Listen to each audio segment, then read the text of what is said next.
Welcome to our South African Roots. Hello, this is South African Roots, and today we are going to be talking about trends to avoid the Black Lives Matter Most movement. And this is going to be a hot one. Obviously, I am in South Africa. This is where apartheid happened, so people are going to be saucy about it. That's fine. Let's get into it. Affirmative action. We have had affirmative action in South Africa for just about 30 years now, 1994, so almost up on 30 years. And I can honestly say that of the black populace, so let's say the 50 million black people we have in South Africa, maybe about 10% of them have actually benefited from affirmative action.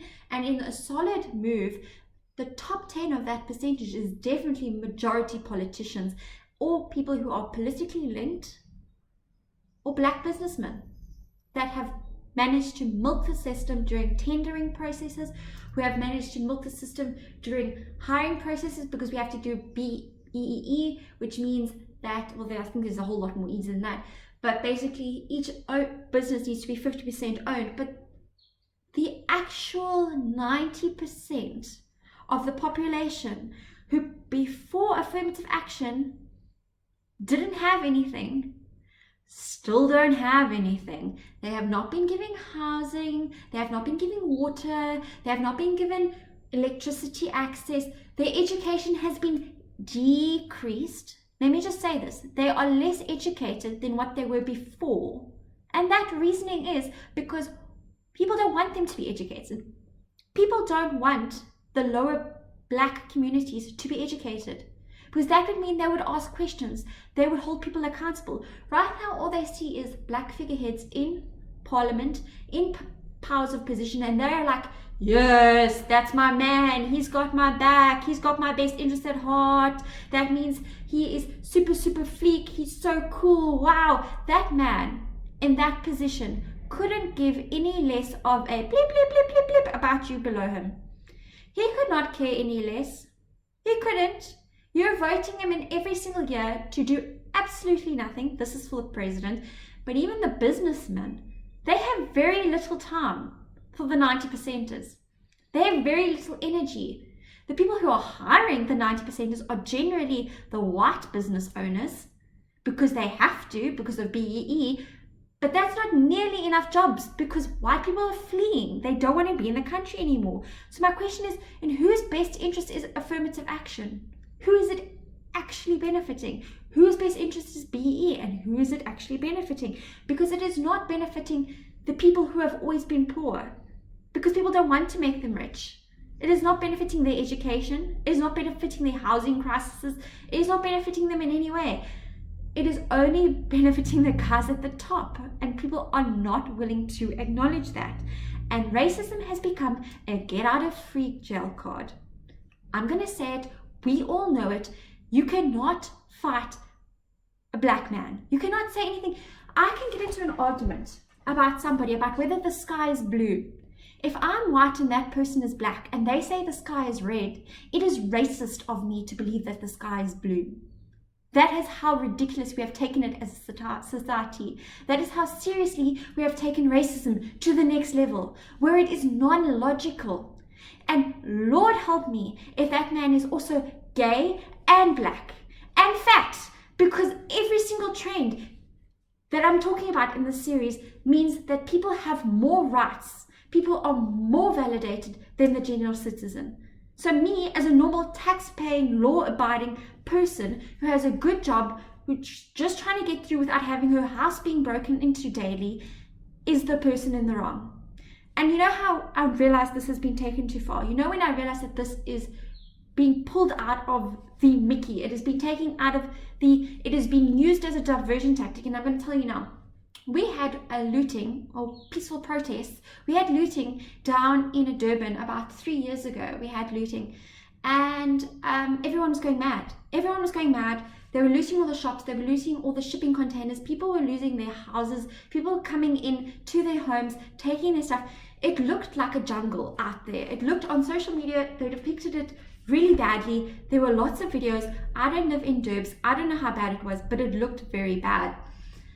So now there's this terrible thing happening where people are behaving illegally. They are partaking in illegal looting. Obviously, looting is illegal. They're carrying on. And one of the friends that I grew up with in high school, we went to the same junior school, same primary school, same high school, and she put there, this is also racist. This entire thing is also racist. It is so racist. I feel so sorry for the people that are looting. And I thought maybe she misread this entire situation. It was news. It was common knowledge what was going on. But I thought, let me maybe assist her here. So I went and typed on there and I said, hi. I said hi to her. Hope all's well. This isn't racism. This is people partaking in illegal looting. I feel sorry for the communities that are being damaged, the people that are losing their homes, the people that are negatively affected by this looting, the businesses that have been ransacked, the buildings that need to be rebuilt, the fires that have been started. I don't feel sorry. I don't care what color those looters are. They should not be behaving that way.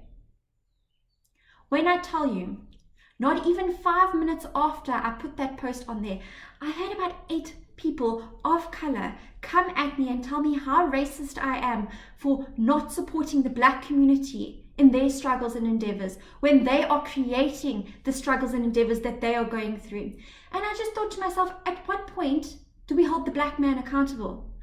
Because it's gone all the way up to the top. We can't even hold our parliament accountable. We can't even hold our politicians accountable.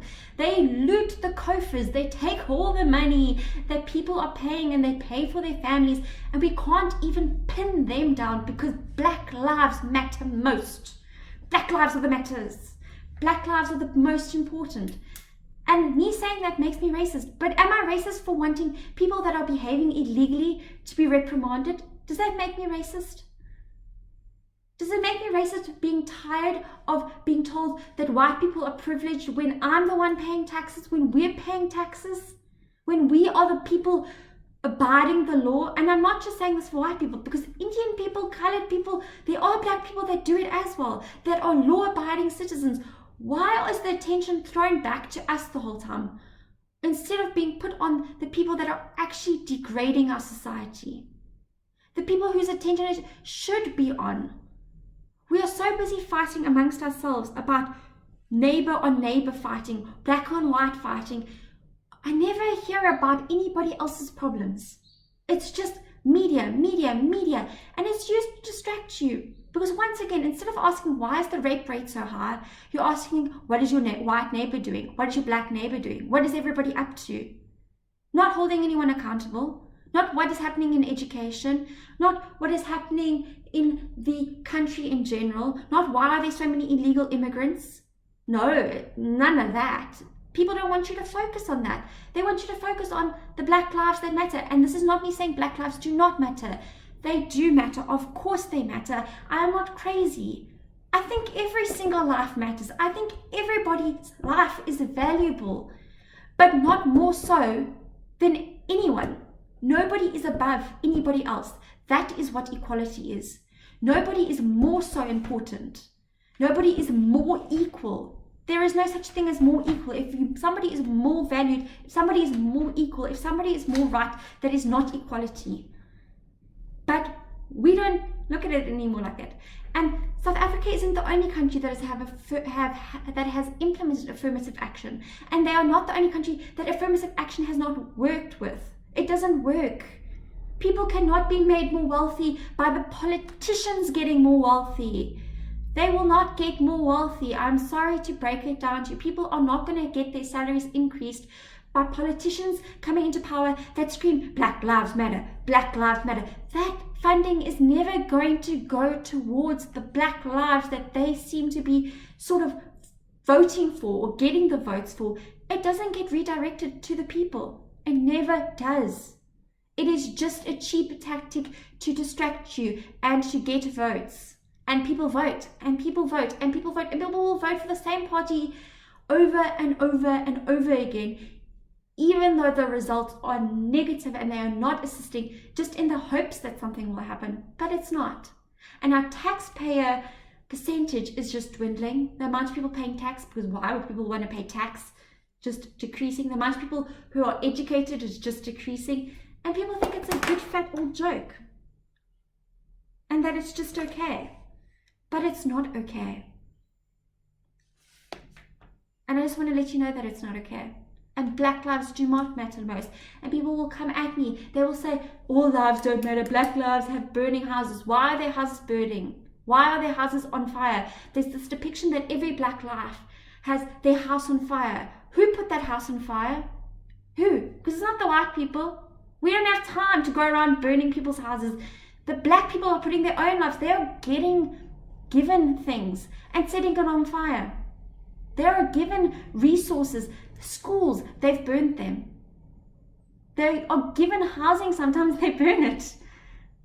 And even if they're not given it, then is that our fault or is that the government's fault? Why are they not holding the government accountable for not providing for them? It is not our responsibility to provide for each and every person. That is the government's responsibility. But nobody wants to talk about that.